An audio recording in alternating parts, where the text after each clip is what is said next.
Great. Always good to hear that. But we've got our fifth logging in.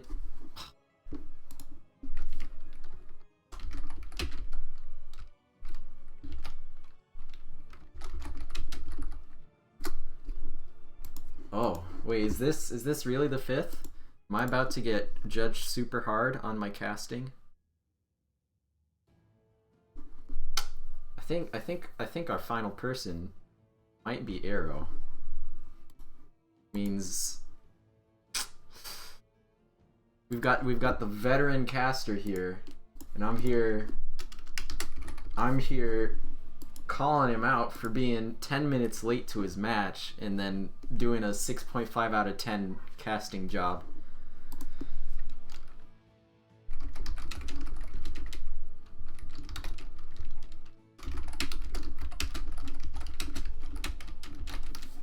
Alright, well, regardless of who is late and who is in the game and who is going to judge me for my casting abilities, it looks like we're going to be getting started here any moment. So, Merlin, we don't use that emote here. Nah, get that gall trash out of my chat. I know it isn't even there, but get it out. I don't want it. Be gone. Hey Greffer, what am I waiting for? On this 30-second delay. I'm casting, dude. It'll be 6.5 out of 10 casting, but it's casting nonetheless. Which is, it's gonna feel bizarre because Arrow, the glorious NGS caster extraordinaire, is one of the players.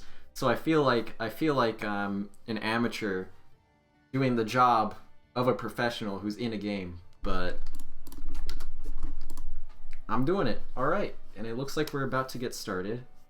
Everyone has said R, so any moment now, draft should start. And there we are. Volskaya Foundry is our first map that we're going into. We got Fat Iris on the left. We got Zeratul Ain't Picked on the right. Here in Division 2. We've got... There's a lot of things that you could see on the... Oh. Nice. And, more technical difficulty. Oh, man.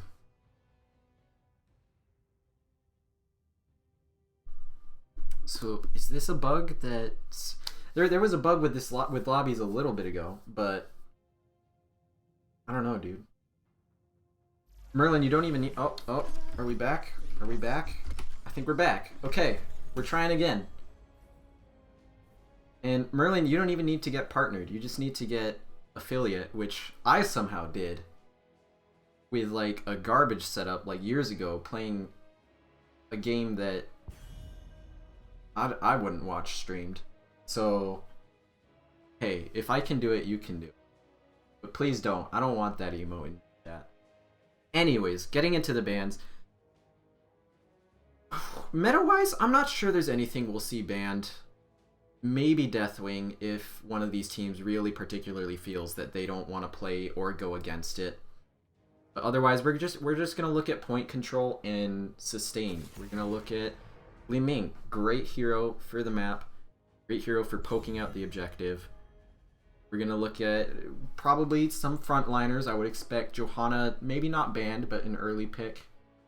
Mal'Ganis also super solid. Sylvanas gets banned out. She's solid, just really good damage dealer. She's really good at enhancing pushes. And as well as the fact that she is Merc Queen, which with the turrets on this map make her lethal.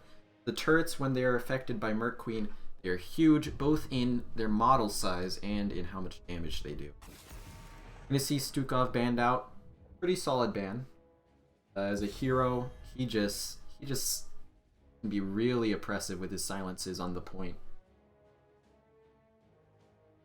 What's up, Valera? I assume that is. Psy Valera, Psystorm Valera, in my chat. casting that match a little bit later. For the final ban, we're gonna have the Johanna ban. Okay, so they are banning it. That's it's something that they don't want to risk it getting first picked and having to play against it. What are we gonna see? Are we gonna see? There has been a mixed focus, so no roles really particularly getting choked out. We're gonna see Greymane from Cactus Ham. That's always a nice early pick, especially in the current meta, because that ensures you have an answer against Deathwing if he does get picked later in the draft, but also opens up your draft so that you can pick Deathwing because it removes one option to use against him. I really like that choice on this map. Greymane just super solid right now. We're going to see ETC and Raynor get picked up ever since... Well, Raynor has always been very strong, but especially with the buffs to Ace in the Hole, he is insanely powerful right now. He's in a super great spot. Lots of high-level teams first picking or even banning him away. So that is something that doesn't surprise me at all. ETC great for zoning and having sustain on the point, although he is on the squishier side. So that's something we might look to see punished from the Greymane. And we're going to see Mal'Ganis and Malfurion picked up. Two great heroes. Give lots of zoning potential and lots of sustain. Like I was saying, powerful things for the point. So now bans coming in. We might see the Deathwing ban come in now. We might see healer bans from the side of Fat Iris. Kel'Thuzad getting banned out. So maybe knowing something I don't know here as far as what heroes are played by what teams. Because I definitely... Kel'Thuzad, not a hero I would normally be super worried about. As far as bans go, I would maybe expect a healer ban here. No, we're going to see the Jaina ban, and that makes sense. Jaina is super solid. She's great at clearing camps. She's great at just doing nice AoE damage. She's really easy. That's just a ban where you can't really go wrong taking that away, especially since she does synergize with Raynor, even though Ace in the Hole doesn't need that much synergy now. It kind of just has its own built-in synergy. So two picks now here for Zeratul Ain't Picked, and they're going for Morales and Mephisto. Morales, a very interesting pick there. Cannot say that I was expecting that, but I love the Mephisto pick. Mephisto is such a strong hero on maps like this in Infernal Shrines, where you get people all trying to stand on the same point. You can do insane damage. And while the Morales is a little bit questionable, if they're able to protect her with the ETC and the Raynor, she can be really, really powerful at just stopping the other team from doing any damage or from getting any kills. We're going to see it finished out on the side of Fat Iris with a Thrall and a Kael'thas, both just solid heroes. Filling in the slots there of the offlane and the DPS. We could see the Deathwing here, though, if they're feeling that, but they aren't. And that makes sense, because you've got the percent damage from Thrall, you've got percent damage from Greymane, percent damage potentially from Kael'thas, even Mal'Ganis could be a issue there if you leave it up. So nothing too surprising there. I really like both of these drafts. If there is one I had to give it to, I think I would give it to Fat Iris. They've got really, really nice potential to zone the point and just live forever on it. As well as they've got the dive in the Greymane and the Mal'Ganis to really try and punish the Lieutenant Morales on the side of Zeratul Ain't Picked. But then again, Mephisto, he's the one-man wombo, and if they make it into the late game, it might not matter, because Malfurion doesn't really have the anti-burst. So we might see some big explosive Mephisto play in the late game. It definitely be a factor in turning it around and making it favorable for Zeratul Ain't Picked. I think I've got all of my players correct here. We're going to go ahead and get into this map here. Go ahead and start on the left. Alright, and on the blue side, Fat Iris, we have Cactus Ham on the Greymane, Gohan on the Thrall, Chinge Langley on Kilthos, Arrow on Mal'Ganis, Shadow Luigi on Malfurion. On the other side, representing Zeratul Ain't Picked, we got Zan on the ETC, Brute on the Raynor, Peruzin on the Mephisto, Taverin on the Morales, and Starcaller on the Chen. Get in. Oh. And the immediate disconnect. Perfect. I don't think I'm able to chat here. Nope. I'm just an observer, so I don't get to be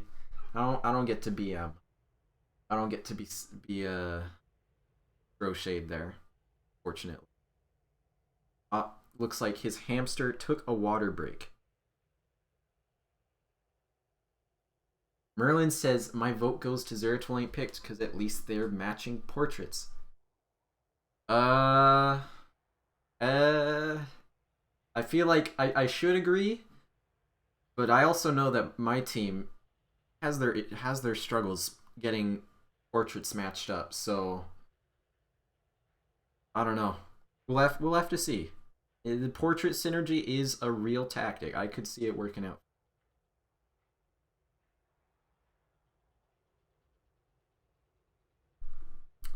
Alright. Starting in 3, 1, and we're a go.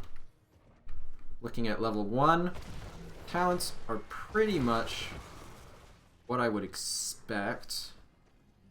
We are seeing Q build from Mephisto. I know that the W build has gotten a little bit more favored in the past, or in recent months, but I personally still really enjoy the Q. I like seeing that here from Peruzin. We are seeing Block Party coming out for Zan, trying to stop Greymane from getting the damage in. We're just going to see these teams going for their 4-man rotations here. A little bit ahead, Fat Iris, but I think that's kind of to be expected looking at the wave clear capabilities there.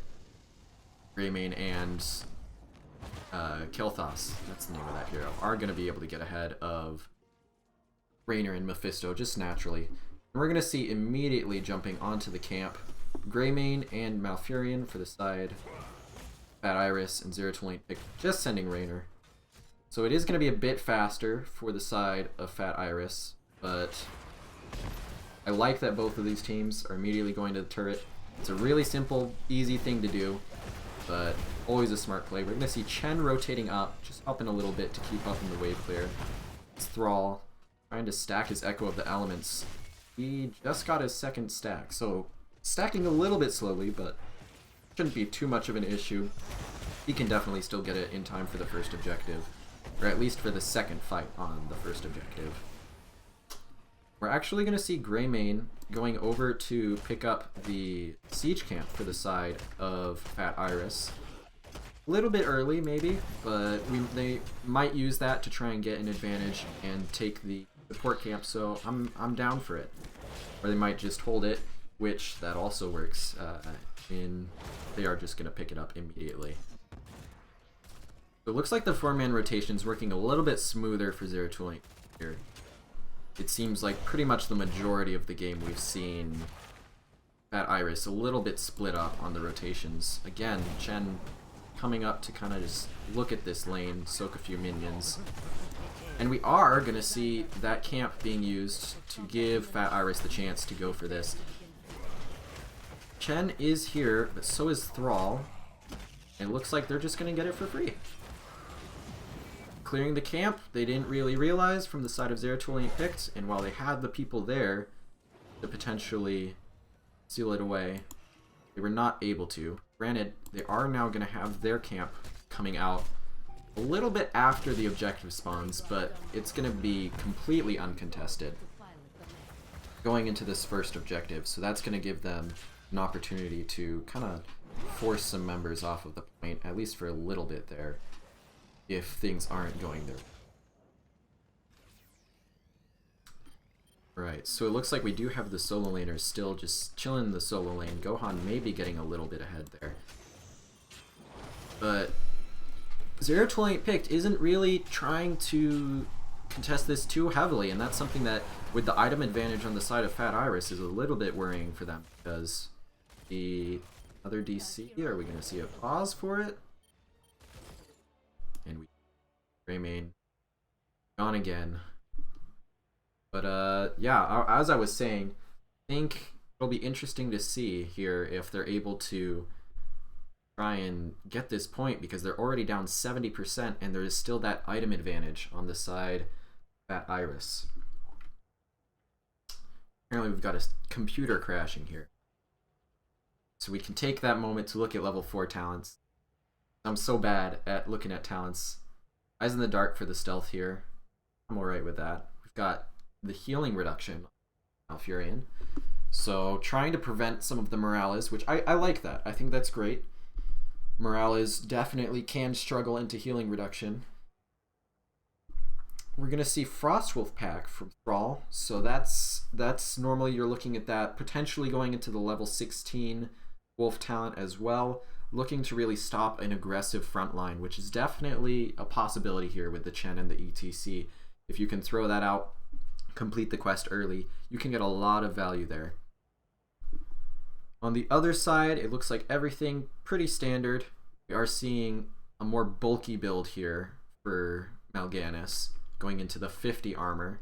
You sometimes see the talent taken there, which allows you to heal more from your abilities, and you pair that with some other talents to make it that you have a lot better sustain.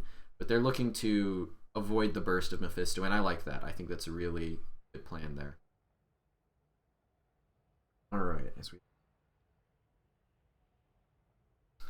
hopefully we should be able to get the game again soon, though it does take a while to boot.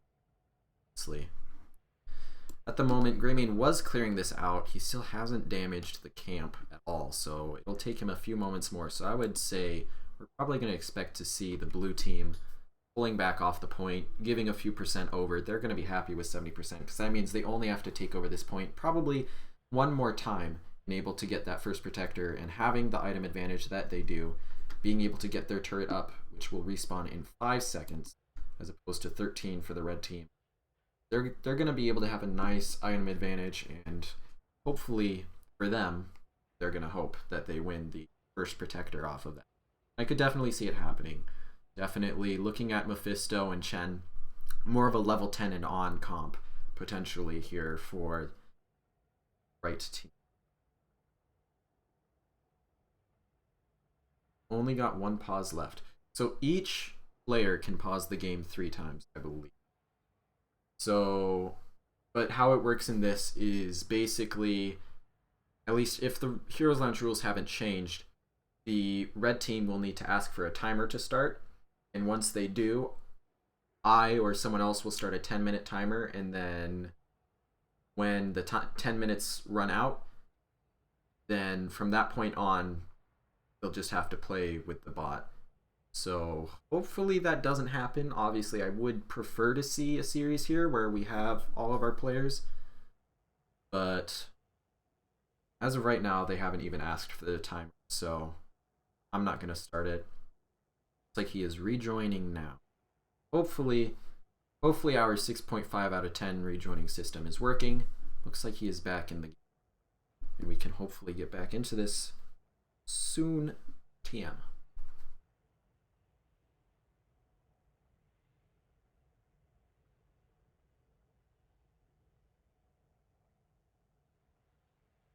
Hopefully the computer is not the fan.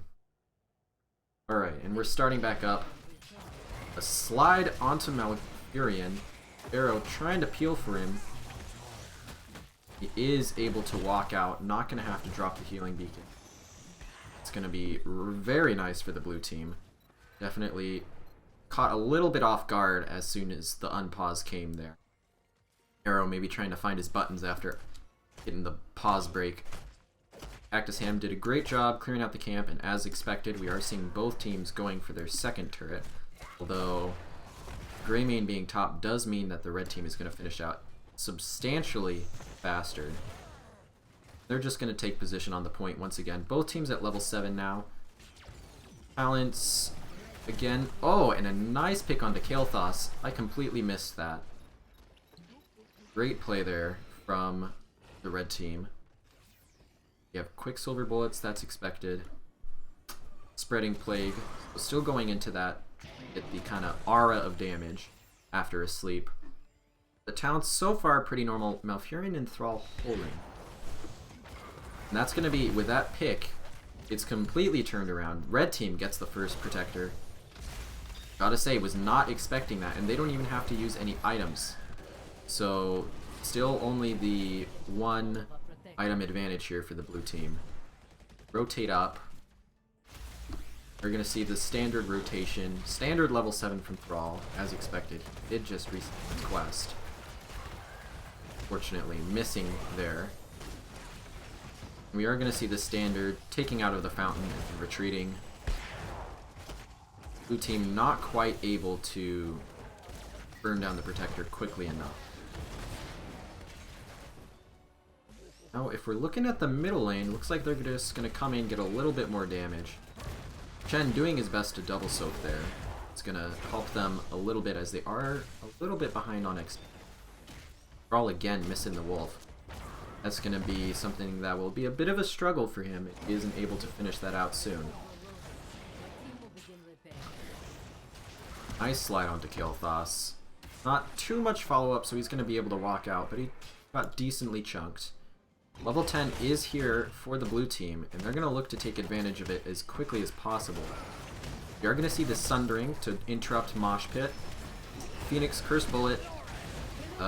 Carrion Swarm and Tranquility. Ults come out for the other side though, and a huge Durance of Hate is going to do a ton of damage. Shadow Luigi not dropping the healing beacon there and maybe costing the life of Greymane there. Arrow gonna have to walk off the point, and they do finally use the healing beacon, but now they're down a healing beacon as well.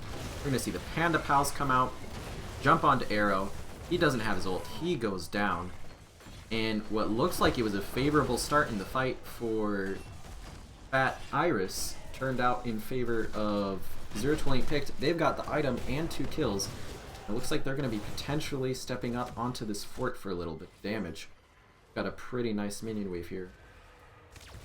Going to split a little bit, but yep, they are going to step onto it. ETC looking for a flank onto Shadow Luigi. Root is going to come out, heal himself, but the entire fort is going to go down here on the side of Fat Iris. And that is a huge advantage for the next objective. Thrall keeping the turret safe at least for now. Sitting at 2 stacks on the crossbow back there. Mephisto only at 10 stacks on his, let's see, Unyielding Power. New quest at level 1, so he's a quarter of the way done. I would expect to see that pick up as we see team fights happening a bit more. It is a little bit slower there. You can see the turret picked up. As you would expect, you kind of just take the items off of cooldown if you can. At least the neutral items such as the turret. Because they can be so effective on the points. A nice mosh pit there. Followed up by the Durance of Hate. Greymane goes down. Malfurion, oh, barely, oh, no, does not get out. Gets caught by the Hyperion there, or a shot from the Stim Pack onto Raynor. Sleep not going to be enough, as we're also going to see Thrall die, resetting his quest yet again. Only Greymane and Mal'Ganis getting out now. This huge wombo combo coming out from the side. Well, not huge, but you've got some nice wombo there. A really nice mosh pit, wasn't interrupted, followed up by the Durance of Hate. They're going to go to their camp. I think they probably could have tried to push in there a little bit more. It was only Malfurion and... or, sorry, it was Greymane and Mal'Ganis at the time, and not too much ranged wave clear there. I feel like they could have maybe gone some chunk onto the fort, but no, they're just going to go for the lane pressure up here. They're going to start the channel onto the... 13 talents are in for them. Don't know some of the builds here, but most of these looking pretty normal there. See the blue team just trying to soak 13 and do get it.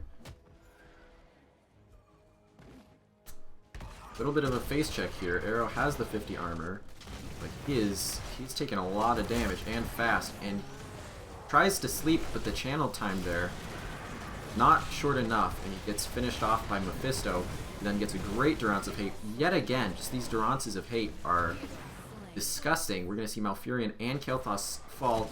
It's right as the healing beacon's coming up, so they're going to grab yet another. Malfurion hadn't even gotten his 13 yet. See, on the prowl, Pyromaniac. Grace of Air, interesting choice there. Blood Rush. And they're going to start pushing in for the Greymane kill, potentially. Not going to get it, thanks to the disengage. But so far, looking powerful on the side of Zeratul Ain't Picked. I thought that they were looking a little bit shaky coming to the first objective, but as soon as the pause ended, they had maybe had a little bit of a pep talk. They started popping off, especially once level 10s came in, as expected. Looking at stats, Raynor doing tons of damage. As mentioned, Ace in the Hole now just gives him so much value with the built-in slow. So the damage from Mephisto, Chen, and ETC is also there. As the Protector gets picked up uncontested, they're just gonna poke a little bit at this bottom fort. Gohan gets cut out a little bit. He's gonna be just fine. First bullet going onto the Protector. I believe that should do some damage, but it's capped out, obviously. It's not going to do 40% of a Protector's health. That'd be a little bit busted on a 30-second cooldown. Phoenix being used to defend. Durance of Hate whiffs. It's only a 50-second cooldown, though, so not going to be too big of a deal. And level 16 now getting picked up. Blue team needs to be careful, because this is where Mephisto is going to really start getting crazy with his lightning reaction. We see picked up there. But they're also potentially fighting under fort. We're not going to see the interrupt come out. Kael'thas gonna fall. Gonna see ETC getting a bit low, but Arrow, this team fight is so split. He's gonna try and walk out and is successful. So a 1-for-0 trade. We see the entire fort fall the side of Fat Iris here. Fisto halfway done now with his quest, sitting at 24 out of the 40 stacks there, so a bit over half. And looks like they're going to potentially try and force this mid fort with their level 16 advantage. I like to see that. The blue team just really has been looking like they're constantly being caught off guard and never really getting the team fights that they want. They definitely have the potential for blow-ups onto a target, but they haven't been able to find it because they're constantly trying to protect themselves from a mosh pit or a Durance of Hate. And maybe we'll see them try and be a bit more aggressive here once the level 10s come in for them. Tons of items, though, for the red team. They've got 2 turrets and a healing beacon, looking probably to get another healing beacon. Whereas on the other side, no items. Arrow taking a little bit of damage, gonna look for the sleep here. Nice Durance of Hate. Gonna barely catch Mal'Ganis there, and he is going to die for it. As well as Thrall. Gonna be followed up by a kill onto the Greymane, really just punishing the choke point fight there into Mephisto. That is what makes it so powerful on maps like these. It seems like everywhere on the map is just a perfect place for him. So great at punishing the clump. That's the word I'm looking for. The clumped up enemy heroes. And another item picked up. They did use both of the turrets, and it looked like... Nope, they kept the healing beacon. So now just 2 healing beacon for the red team, but that is still an enormous amount. Looking to push in up, it looks. Maybe try and take out the front wall here, where Greymane comes back up. The blue team is really just kind of sitting back and trying to soak. Really just kind of passive play. I kind of want to see them try and do something aggressive here, because level 20 is going to be here very soon. for the red team. And I'm not sure that they can defend the Protector down 20s and with a Protector on the side of the red team, but we'll have to see. They're grouping as 5. They're going to start pushing in this mid lane. Like they are going soaking though. They're gonna go for their turret. It's a safe play, but I don't think taking your item is the wrong play, really, most of the time. That is gonna give them 1 item at least. So it's only really the 2 healing beacon versus a turret as a nothing. But still, the engages from this red team have been so brutal. And that's another Durance of Hate. The Mosh Pit not getting any value because of the conveyor belt, but it doesn't matter because Brawl just disappears off of the map, loses his Thunderstorm from 16, loses his Frostwolf pack. The level 20s are in. We saw the Mimic there from Mephisto doing a ton of damage. Mal'Ganis falls, Kael'thas falls, Greymane falls, and it is a 5-man team wipe. All of the buttons getting pressed there, and the red team completely destroying the fight. They leave the point. Looks like they're potentially going to try and end through top. They have 30 seconds on some of these heroes, and with Raynor and a double camp, I think they might be. Or just Raynor in the 1 camp, not wanting to waste time. Morale is taking her time to come up. And it looks like they're going to settle for the keep. They are still up 20s, so I don't think that's necessarily a bad call, but I feel like they could have left 1 person channeling the objective if they were going to settle for the keep. And then try to end with that objective. Are going to go back though, put ETC on the point. Looks like the rest of the team will be following. And pushing out the bot lane a bit. Drinking his alcohol, doing his thing. We can go ahead and look at the level 20s here. We're going to see Energizing Brew. Very powerful if he's able to get that off. Weak Spot acquired. Interesting choice. I normally see Execute if we're looking at auto attack talents, but that armor reduction is going to let them blow up people even more. Mimic, as mentioned, for Mephisto, as well as the Death Metal and Hyperactivity. So Morales can just spam her ult out. Blue team looked to grab the healing beacon. They're going to now have to try and set up a defense. Down level 20s against this huge Protector. Brawl still not even close to finishing out that Frostwolf pack. It's been a rough game for him for sure. A good few kills onto him. And we're going to see not the interrupt onto Chen's ult. He's going to jump onto Malfurion and destroy him. Chen showing off why he is such a powerful diver, such a powerful offlaner. Going to drop the healing beacon. Entire team on the on the side of Fat Iris getting caught by the laser beam from the Protector there, and we're going to see Greymane fall.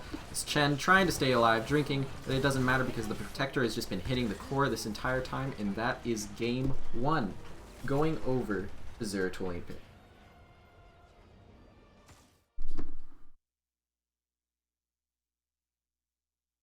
Alright.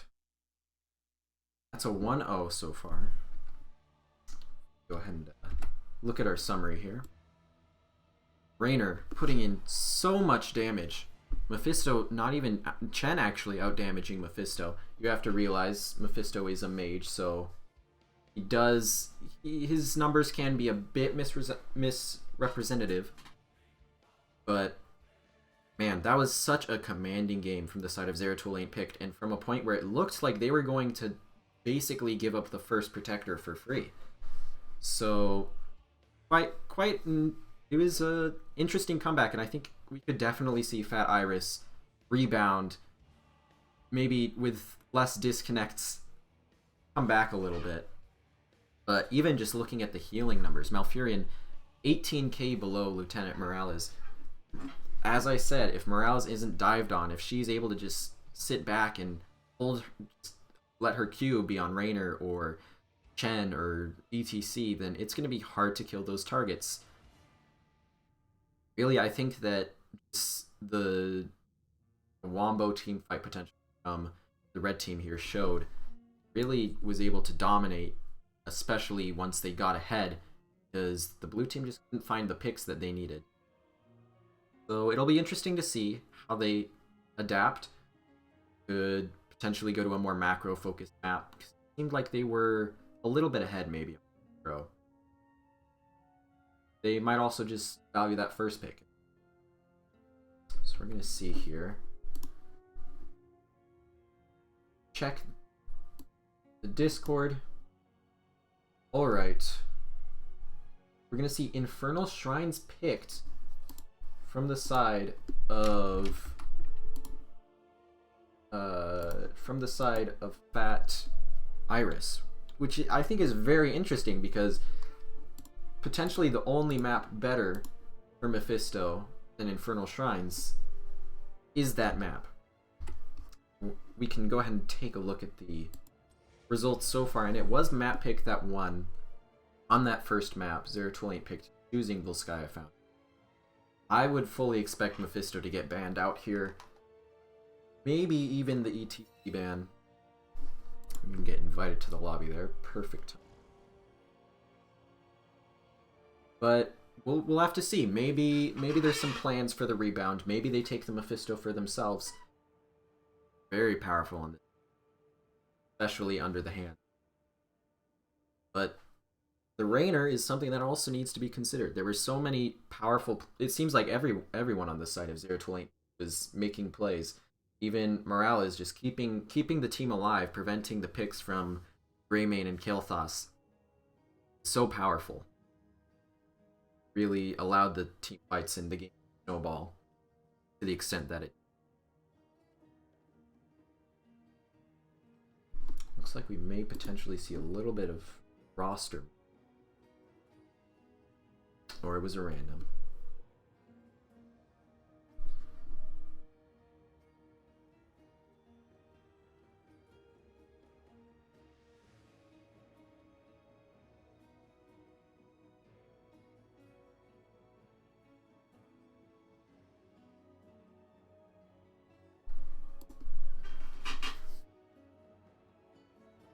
Overall, though, I feel like we definitely saw a solid play from the members of Fat Iris. We just need to see them try and come up with a more cohesive plan. Maybe try for a composition that doesn't require so much maybe coordination. I think we saw a lot of just AoE focus from the side of Zeratul Ain't Picked, as well as easy heroes, Morales, Rainer. Really easy heroes to play. I think that might have given the upper hand during the team fights. Looks like we should hopefully be getting into our draft here any moment. Infernal Shrines map. And here we are. It's game 2. We're going to have to see here if Fat Iris is able to start their turnaround in the series, or if this is going to be a 2-0 in favor of Zeratul Ain't Picked. First pick was given to Zeratul Ain't Picked. It is something where at this level you do see teams who prefer map pick over first pick. So maybe this is something that is advantageous, but it's something to be taken account of, because I would expect Infernal Shrines to be a map that they are comfortable on. Be similarly comfortable to the extent that they were Skya, because those are pretty similar maps as far as size, as far as gameplay, even as far as compositions that are powerful. Mephisto, as I've been talking about, I'm a bit of a Mephisto fanboy. Very powerful on the map, so we're going to have to see. We see some respect bans to some of the heroes or stealing away during the draft. And we do see the ETC ban. It was very powerful. Multiple really good moshes punishing the choking and the clumping from Fat Iris, which helped to get them ahead, especially at the key fight, which really started the turnaround.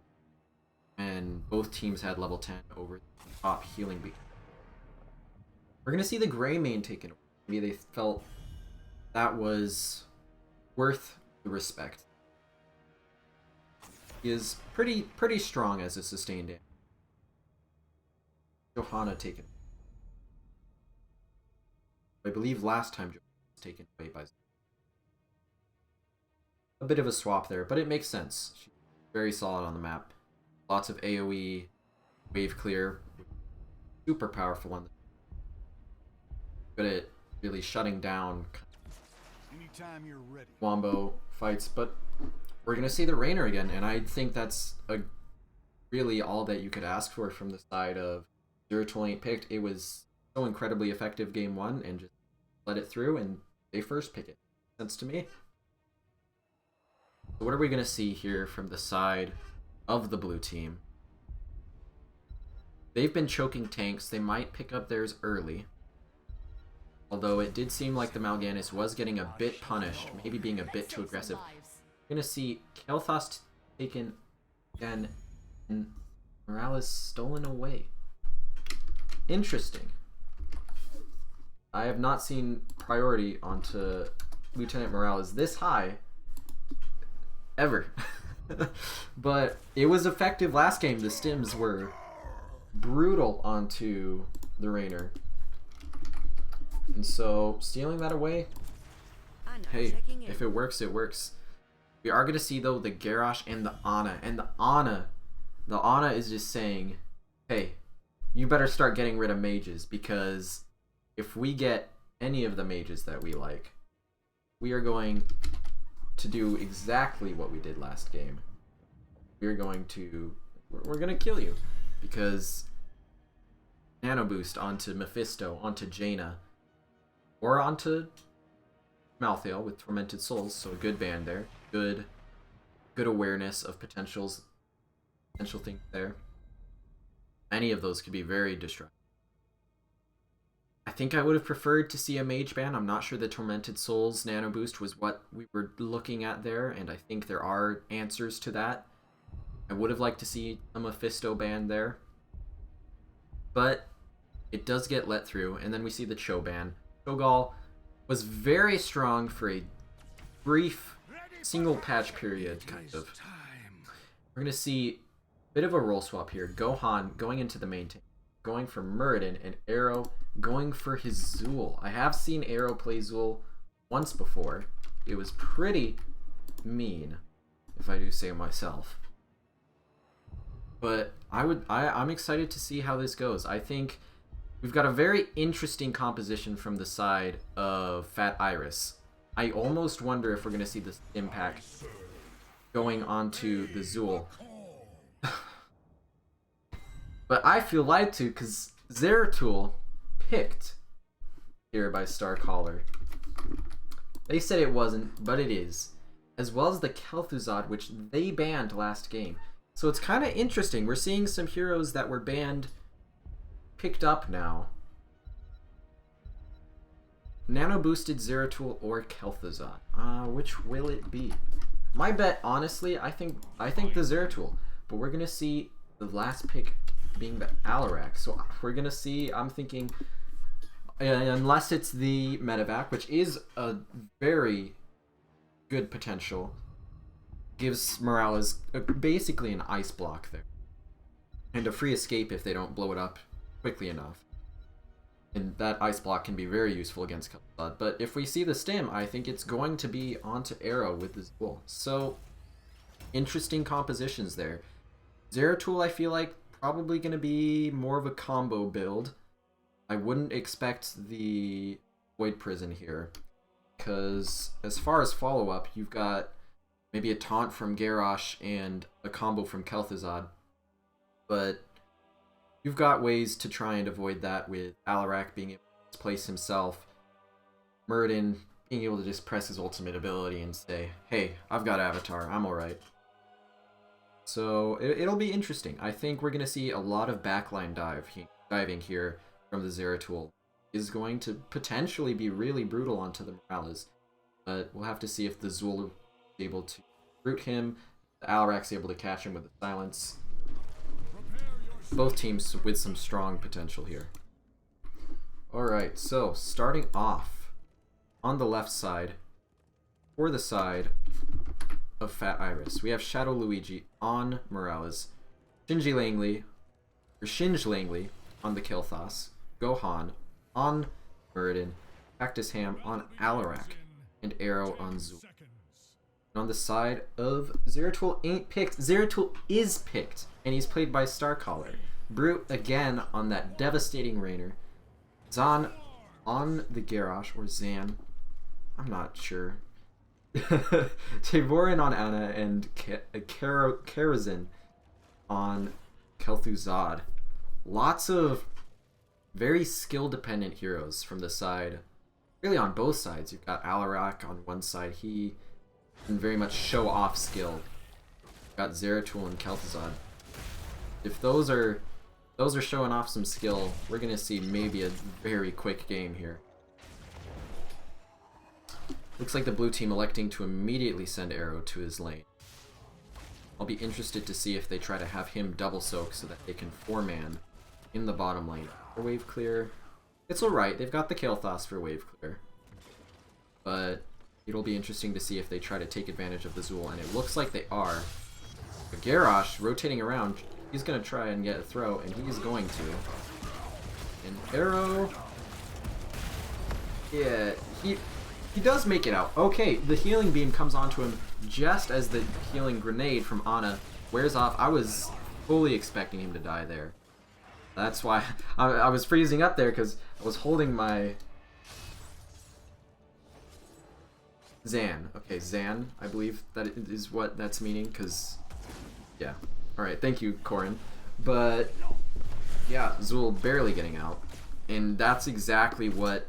sorry, my camera goes wild. That's exactly what we needed to see here from Zeratul Ain't Picked to try and counter the Zul double soak. They're doing a great job. It's going to be really hard for him to do. They're just constantly ganking him whenever he comes to the mid lane. That is his main weakness, really, as a hero. Zul is very susceptible to ganks. One of the squishier bruisers, doesn't have much ability to escape and heal himself. We are going to see blue team's really just willing to give stuff up here, and I think my guess would be that they're doing that because they want to deny stacks to Karazin on the Kel'Thuzad. Right now, if you look at his baseline, he's sitting at a nice 0 stacks.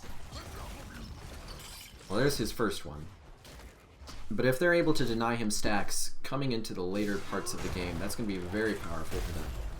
One thing I would note is the Shackler here reducing the cooldown of the shield and giving slow there. Not something I see super often, but maybe trying to hope to stop the ganks a bit. We're going to see both teams going to their bruiser camps. Zeratul Ain't Picked a bit faster on it. I think both teams should get it out. About in time. It looks like we are going to see the red team taking position on the objective first.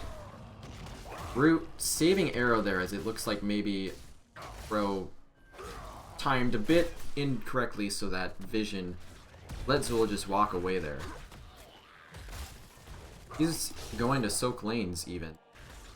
Looks like potentially enabled in order to deny stacks. The blue team is willing to just give this up. They are going to have a bit worse wave clear, I think. Really their only shrine clear coming from Zul and the Kel'Thas, but Zul happy to just push in and get structures bottom. And you know what? I don't think that's necessarily a bad trade. If he's able to get a few towers, that's likely about the same amount of value that the red team might get here.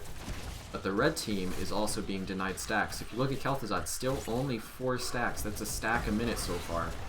Although a nice throw onto Cactus Hand. He's slept, he's rooted, he is gone. Gohan jumped in, and he might be falling here too, and he does. And his 2 kills right as this Punisher is coming in. Not even sure if we're going to see the bait here from Kael'thas. Looks like he was trying, but he didn't want to risk the follow-up there. Now it's going to jump onto Shadow Luigi on the Morales. Barely going to be able to get out, but we might even see the full fort go down here from the side of Fat Iris, as the Frozen Punisher, one of the stronger ones early game because of its ability to freeze up the structure. And Cactus Ham, as soon as he's back, Garrosh just throws him right back in. He's not going to let the Alarak get the pulls and the silences. And that is, as expected, the first fort. So both teams really getting pretty decent value. Although 3 kills and a little bit of an XP lead on the side of red team. As well as the fact that their fort is still sitting at about a third of its health. Looks like they're going to look potentially for an invade. Sleep Dart barely missing Gohan. Gonna get a stack and then get out. We do see the healing grenade build here for Ana. Was meta for a long time, but has fallen kind of out of favor. But we're gonna see a great throw onto Morales, punishing the face check. Zul's gonna fall too. Doesn't quite have the self-sustain that he needs yet. And phew, he's Kel'Thuzad looking like he's at 30 stacks with these combos he's getting, but not quite yet. Though they are up 6 kills to 0. Yep, 0 sadism so far on Alarak. That is going to be really punishing if they aren't able to start picking up the pace here. Especially as Zul now fell a bit behind on the rotations, which means they're down a full level, as well as these ultimate abilities. I see Hyperion again. We are seeing the Void Prison after all, so maybe they are looking for the nano boosted Kel'Thuzad combos out of the Void Prison. It's interesting, especially given we're likely to see the Counter Strike from Alarak, Avatar from Muradin. I would say maybe, I think the Medivac would probably be very good for Shadow Luigi here, having that as basically an ice block. But once again, red team sitting here fishing for kills on the rotation. This time, Zeratul Ain't Picked, not going to fall for it. Gohan jumping in. Cactus Ham getting thrown in. Down 10s, they chose to fight, and they are getting punished for it. They are not going to... I really don't know what Fat Iris was expecting there. They were close. Maybe they thought they were going to get 10s just as they jumped in for the fight. Or they thought Garrosh wasn't going to be able to rotate in time to save Karuzen or Tavorin, but at the end of the day, that was a fight down level 10s. They're going to lose the entire fort before the objective even spawns, as well as 2 deaths, and they're once again down a level and a half with this Arcane Punisher spawning in. We are seeing the Medivac as I had hoped for. Pyroblast, interestingly enough, for the Kel'Thas, maybe hoping to get something onto the Kel'Thuzad there, as we see an enormous Poison Nova following up the Discord Strike. That's going to be the Ana falling, and finally a kill for Fat Iris as Gohan gets denied his jump. They're going to be able to finally get this Punisher, it looks like. We've got Zeratul already backing off to the top lane to soak, push in a few more waves. Gohan anchoring the bush. Going to get chained there, but no follow-up off the chains. And finally some sadism for Alarak. And they're going to get this Arcane Punisher. They should definitely get the fort here, but I don't really expect that much more. Because it'll be baited here at the keep wall and shouldn't get too much, although Zan, bit aggressive positioning. Though he's not going to get punished for it. Void Prison goes out onto just Alarak. And as expected, there's the Discord Strike. He doesn't take damage from the combo there from Kel'Thuzad. We're going to see Starcaller get dropped by the Pyroblast. I'm not really convinced on this Void Prison pick still, as we're going to see, as expected, they leave after taking the fort. They're just going to start taking the camps, but Alarak finally starting to build up a bit of sadism. And also, the blue team, thanks to Zul, getting a bit closer in XP, and he is getting some nice value by pushing in these waves and using his trait. You see Zan using the throw to push Gohan away. They're going to give up the camp. Shinj Langley going to finish off level 1 there. That'll help for the survivability as well against Kel'Thuzad, who has just now gotten his... Let's see, what's it called? Glacial Spike. I knew it was Spike, but I didn't think Ice Spike sounded correct. And I was correct on that. We are seeing the Spell Shield here from Zeratul, looking to negate the Pyroblast value, though was not quite timed correctly that last fight. Otherwise, everything looking pretty much normal. We do see Rite of Rex here, so Cactus Ham looking to get the picks on the heroes who he expects to. Ooh, Starcaller was fully stealthed. He knows. Oh, but they also know that Starcaller was there. They are going to back off. A stun onto Gohan, though. Taunt. And the Pyroblast down the corridor. Lots of damage, but Cactus Ham is the first to fall. Pyroblast going to go out, not finish off Zan. Or maybe no, it didn't get interrupted. And the medevac going to be enough to save Morales and Muradin, but that is a 3-for-0. It was a really... I think it very easily could have gone the other way if we didn't see that quick kill onto Cactus Ham. Getting the double taunt there was super clutch from Zan, really flexing his skills on the ETC first and now on the Garrosh, as he really set up the choke point fight to be winnable there and tanking the Pyroblast thanks to his trait. This camp is going to get invaded and Shadow Luigi is going to get killed here. Yep, there's no question about that. They are going to actually end up being able to keep the camp. Starcaller jumping in. He'll be able to get out though, as without a healer, Fat Iris is not really willing to fight into this. It is worth noting the fort here is almost down on the side of Zeratul Ain't Picked. I was going to say Fat Zeratul, but that is not right, and Zeratul is picked, so really nothing seems right. But with the level 16 having the advantage of having a healer, they're going to take the fort, and that's going to pretty much... Not pretty much, that is going to remove all of the forts here from Fat Iris. And Zul's just going to start pushing in bot. Zeratul's Sharkin looking for him while the rest of his team is taking the shrine. Looks like Arrow isn't too worried about it. He's going to ult. And Starcaller's just going to back up, say, alright, you want to use your ult? I'm fine with that. Blue team electing to not even bother trying to go for the objective. They're just going to take the siege camp, potentially the one bottom as well. So they do need to realize that this is going to get picked up sooner rather than later, and if they don't get any damage onto it coming into the keep, with Hyperion from Raynor, this push is going to be very strong. Looks like they're electing to just walk, or maybe... No, they're going to use the medevac, it looks like, to get up there. Zul currently pushing in the bottom lane yet again. Oh, nope, they are backing. Okay. But this is already getting to the wall. They're backing too late. It's going to be through the wall. Gohan even baiting it late. He's going to get thrown, stunned, taunted. He's gone. Ooh. I think he had enough time to use Avatar there. I'm not sure why he didn't.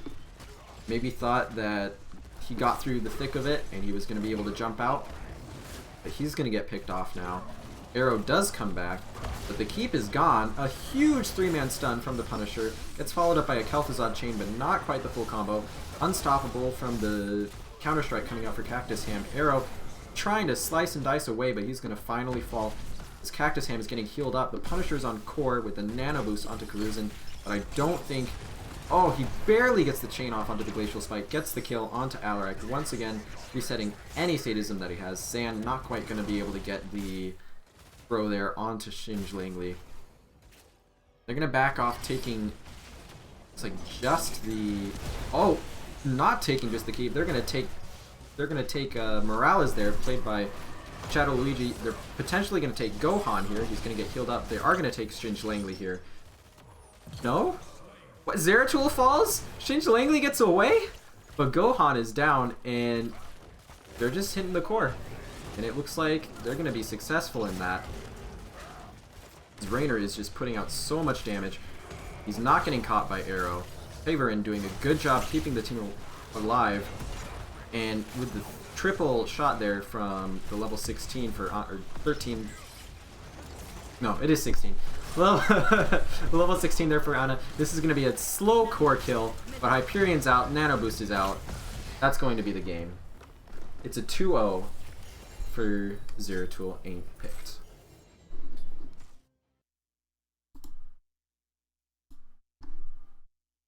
Alright. Here's our match summary. Got tons of damage. Again, Rainer just puts out so much damage right now. He is insane with the new buffs to Ace in the Hole. Ana, again, it looks like Taverin has just been popping off on the healers here. Putting out more than double what Morales was able to. Granted, Morales struggled a decent amount more there. But again, it looks like the macro was pretty strong from the side of Fat Iris, but they weren't able to get the fights they wanted. Constant picks keeping them down, and even though I would say both games looked like they had potential, it was really quite one-sided in that Zeratul Ain't Picked was really able to just pop off a little bit. I'll go ahead and DM our captain here for Zeratul Ain't Picked. Ask if they want an interview.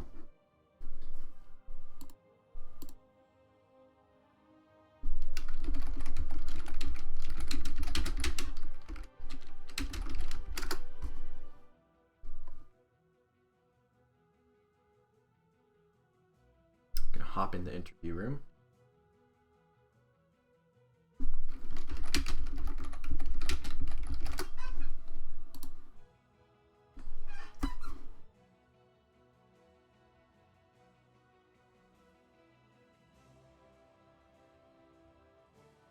Hello. Alright.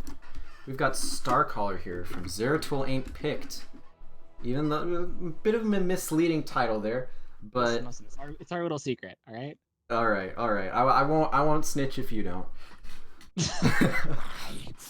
But that was a really powerful series from your team. How are you feeling? It's first week, gotta win. How's it look? Yeah, I'm feeling pretty good. We've been messing around a lot in our team with different configurations of people on different roles, like where they feel comfortable. And tonight we kind of did like what we felt was the best, and it worked out really well for us. So I'm happy that it worked out that way. Definitely. I think especially Zan was doing great on the tank. I think he was doing wonderful at setting up the team. But you guys really seem to enjoy playing around some maybe less traditional mages. So would you say your team kind of likes to play more untraditionally, or is this just something where you're going a bit off meta for week one?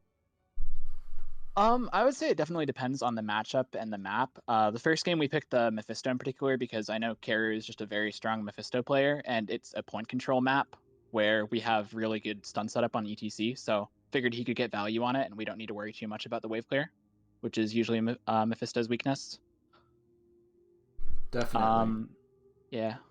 So looking at game one, honestly, I think both drafts looked pretty strong. I was a little bit confused by the Morales pick, but I saw that did work out throughout the game. But going into the first objective, the blue team was up a healing beacon, or well, your opponents were up a healing beacon. They were up 70% on the objective, and I know Mephisto's struggle is definitely in the early game. Were you guys concerned at all, or what was going on during the pause there, right before you kind of turned it around? Oh, right. Yeah. So we weren't worried at all, actually, because Greymane was showing top because he was clearing the camp. So what ended up happening was I think they got their camp really early and we just cleared it immediately. And we waited to get our siege camp top for when objective would be coming up so that they would have to choose, okay, do we ever clear this camp or do we get objective? And they tried to do both. And by doing that, they gave us a 4. It was a 5v3 because Feral was also still bottom, but they gave us a numbers advantage in the fight, so we were able to pull through and get a couple of kills. Definitely. So again, kind of looking into the second game, you guys, I would say that was definitely one where I think you guys were ahead from minute 1 to the end of the game. But were there any points in, I guess, either game where you felt like the other team was maybe starting to pull back, or did you feel like that was really just controlled the entire time? There were a couple points where Era's split pushing on Zool kind of worried me a little bit. One point in particular where they got a kill on me bot by just hard rotating, and then my team started going for a siege camp bottom while the 2 force were pushing, and I kind of started yelling at them. But we just really like pulled together really well. We listened to everyone's shot calling, and so I think we were able to pull past like a lot of areas where it was scary by just analyzing a situation really analytically. All right. So one last question before I let you give some shout outs. So it's week 1, you got your 2-0. From what I understand, you guys are a relatively new team. I know, I imagine most of you have played in competitive before, but how's it looking for the season? Are you guys feeling confident? What's the outlook? Yeah, I'm feeling pretty good. I was the captain of Percival Power Party, the team that won Div 1 last season. So I've been around Heroes Land a little bit. And then previously, me, Brute, and Zan were on ZAP with 1P, which was some sort of ALARAC acronym, I think. So we've been around the block a couple of times. And yeah, I think season looking ahead is looking really good. We have a really strong team synergy. Comms are really clean, and I just feel like those games were extremely clean, and we're going to be good. I would definitely agree. You guys looked very strong throughout the matches. The floor is yours for any shout-outs, and then I'll let you go. All right. Shout out to the people on Rewind who were scrimming with us before this and helping us with, strategy and all that. Shout outs to Northeastern University's TESPA team, which no longer exists, but, going strong. And shout out to everyone in the Pernicababwa Sanctuary Discord server, where we have a lot of our team play going on. Yeah, that's all. All right. Thank you.